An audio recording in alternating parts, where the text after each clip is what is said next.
ہمارے ملک بھارت کی راجدھانی دہلی سے ایک بہت ہی بڑی اور سب کو چونکا دینے والی خبر سامنے آ رہی ہے، جس میں ایک بہت ہی بڑا واقعہ پیش آ گیا، جہاں بی جے پی حکومت والے اسٹیٹ دہلی میں بی جے پی پارٹی سے وابستہ ایک خاتون چیف منسٹر ریکھا گپتا پر حملے کا افسوسناک واقعہ پیش آیا۔ جی ہاں، یہ واقعہ آج یعنی 20 اگست چہارشنبے کی صبح دہلی سول لائنس میں موجودہ چیف منسٹر ریکھا گپتا کے آفیشیل گھر کے باہر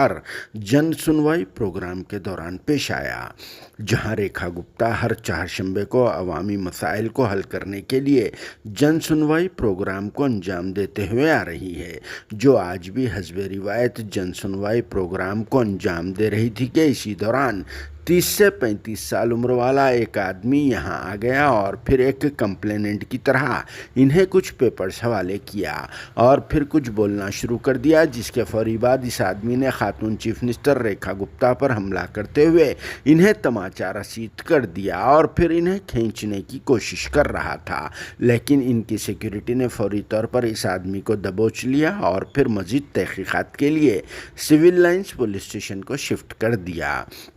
جہاں اس کے ساتھ پوچھ تاچھ کا سلسلہ جاری ہے۔ کیا اس آدمی کا کوئی پولیٹیکل پارٹی سے تعلق ہے یا پھر اس کا کچھ اور منشا تھا؟ لیکن کچھ بھی ہو، اس واقعے نے ملک بھر میں سوال کھڑا کر دیا ہے، اور اس واقعے کی وجہ سے تو دہلی کی سیکیورٹی دہل گئی ہے، کیونکہ جب ایک چیف منسٹر سیف نہیں رہ سکتا ہے تو پھر عام آدمیوں کا کیا حال ہوگا؟ دوسری طرف اس واقعے کی وجہ سے دہلی چیف منسٹر ریکھا گپتا کو بہت بڑا شاک لگا، جنہیں فوری طور پر علاج کے لیے ہسپتال شریک کر دیا گیا، جہاں ڈاکٹرز نے ان کے کنڈیشن کو بہتر بتایا ہے، مگر وہ صدمے میں آ چکی ہے، جس کی اطلاع کے فوری بعد دہلی پولیس کے اعلیٰ عہدیداروں نے اسپاٹ پہنچ کر تحقیقات کا آغاز کر دیا، اور پھر بی جے پی کے علاوہ کانگریس پارٹی اور دوسرے لیڈرز نے اس واقعے پر اپنے دکھ کا اظہار کیا اور اس کی شدید ترین مذمت کی ہے، جو بہت بڑا واقعہ بن چکا ہے اور دہلی پولیس کی سیکیورٹی پر بہت بڑا سوال کھڑا کر دیا ہے، کیونکہ سیکیورٹی عملے کی موجودگی اور اس کی نگرانی میں